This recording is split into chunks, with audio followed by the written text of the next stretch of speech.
What's up, dudes? My name is Nick. Welcome back to another video. We're going to talk about a reality elimination survival show on Mnet, a brand new concept that is super interesesting to me. It's going to be called Queendom, and it will premiere, or the season of it, or the one episode, or I don't specifically know very much about this show, is going to debut on August 29th.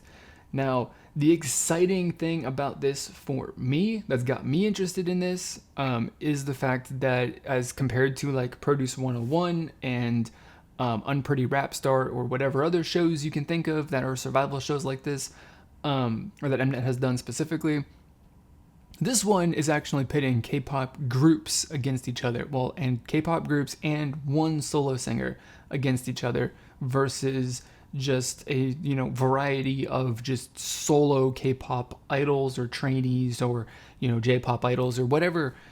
This is groups. They're going head to head to kind of determine a victor on this show, and that is very interesting to me because the format and how they're going to do that beyond one episode is intriguing. I'm very interested to see how it works, and I'm also kind of interested to see, just how the groups sort of stack up against each other in this show.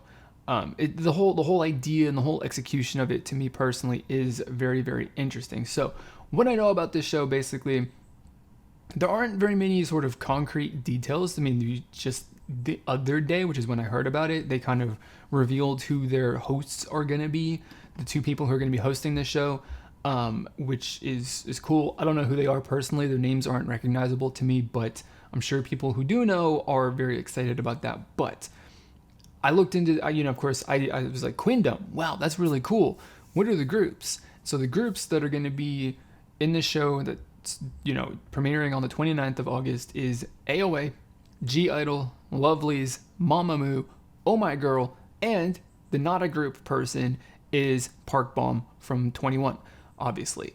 And that's to me, it's a very intriguing mix of groups. So what I do know, like I said, aside from those groups that are in this show, is that the 29th of August is going to be when all of these groups and Park Bom release a song all at the same time on the same day, and they're basically, at least for the first episode, the ranking or who wins or whatever is going to be determined by their performance on the charts, which is, like I said, a very intriguing thing because it's very much different from the other shows where it's based off of like just specific fan voting and maybe some professional judges. You make a determination and sort of stuff like that.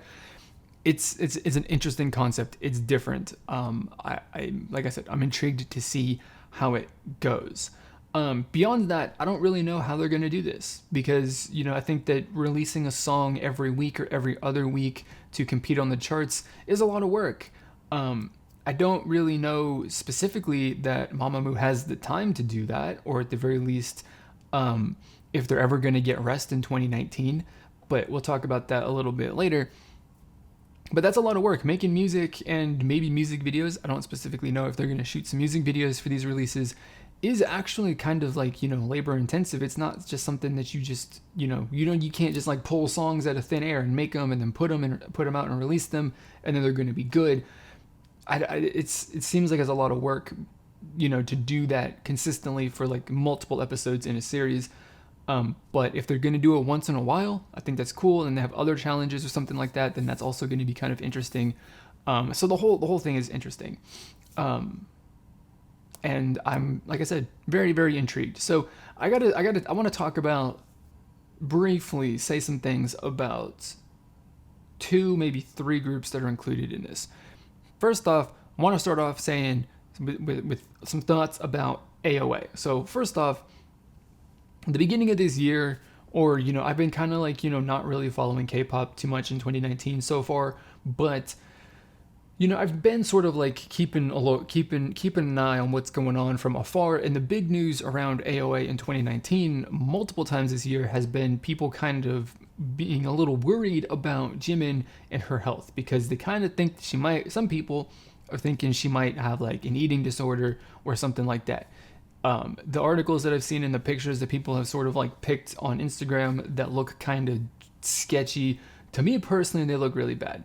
Like, she doesn't look very healthy, but they could be bad pictures. I don't specifically know, but that's not good news. And the fact that that's come up twice at least this year is not really, doesn't give me good feelings. And then you combine that with the fact that, Jimin might be dealing with some issues behind the scenes that the company wants to kind of cover up. And also the fact that Choa is no longer with the group, that's pretty obvious. Everyone already knows that. I kind of thought AOA was sort of just dead in the water. Like, they weren't disbanded officially, but they were good as disbanded. Like, kind of like Girls' Generation. Like, if they actually release anything new for, ever again as a full group, I would be surprised, to be honest.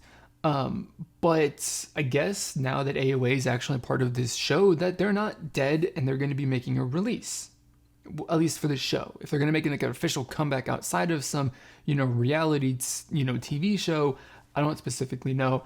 I'm kind of not hopeful for that, but I should say I wasn't very hopeful that was actually going to happen.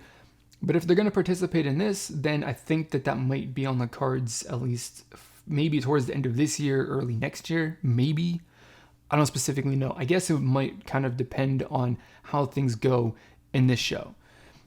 So that's the first group. The second group is Mamamoo, which while I was doing a little bit of basic, research, trying to figure out what is going on with this show, I saw a headline that, sort of said that fans were sort of a little mad and started a hashtag on Twitter even, asking the company to sort of remove Mamamoo from this show, which I don't know the specific reasoning behind it, but as someone who, again, I kind of know what Mamamoo's been up to as a group so far this year, and also on an individual basis, they've been very, very busy. Quite a few, at least 2 members of that group have had very, very action-packed months. Every single month this year, they've done something, I believe. If it isn't a full-on group release, a music video, a comeback, an album or something like that, like one of them is featuring or is collaborating on another song that somebody else is releasing.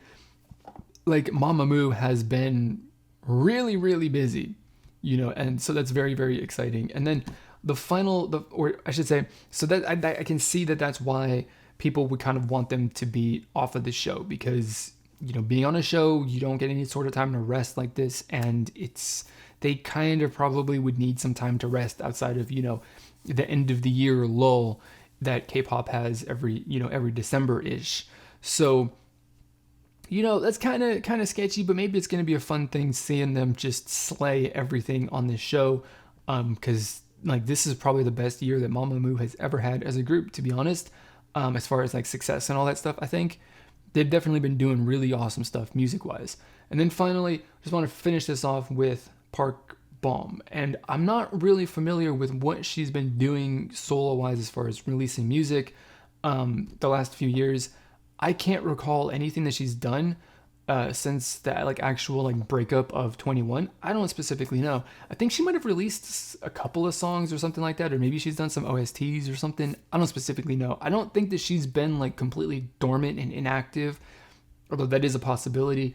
But I really kind of think that her involvement in this show is probably is kind of supposed to be a little bit of a boost to her career, or to get her name back out there, because to be completely honest, a lot of K-pop fans in 2019 probably don't really know who 21 is, and that's kind of scary, isn't it? So she doesn't have that oh yeah, I was in 21, name recognition with the majority of K-pop fans these days. So she's got to get herself out there, promote her name and the music and her abilities, and sort of rekindle the fire of her fan base, to kind of just jumpstart her career. Once again, I kind of suspect that's probably a little bit of the motivation behind being on this show, because otherwise I wouldn't really know why a member of 21 who's having a solo career would be inclined to do something like this. But again, maybe it's just for the fun of it. Maybe that's also a thing too, and she doesn't really need the boost in the career. I don't specifically know. And then with I-DLE, Lovelyz, and Oh My Girl, those are just sort of, that's a fun sort of allotment, collection of groups. They're all kind of different. They're actually not all kind of different. They're all very different. Every single group, and Park Bom, in this show are all very distinct sorts of, you know, styles and sounds, which is cool. So that's also another reason that I'm sort of excited about this show. So that's what I got. Those are my thoughts on this series and the groups and the reasons and the controversy and stuff like that surrounding it. I want to know what you guys think. Let me know in the comments below. And that's going to be it for this video. So as always, guys, I want to thank you for watching, and I will see you all next time.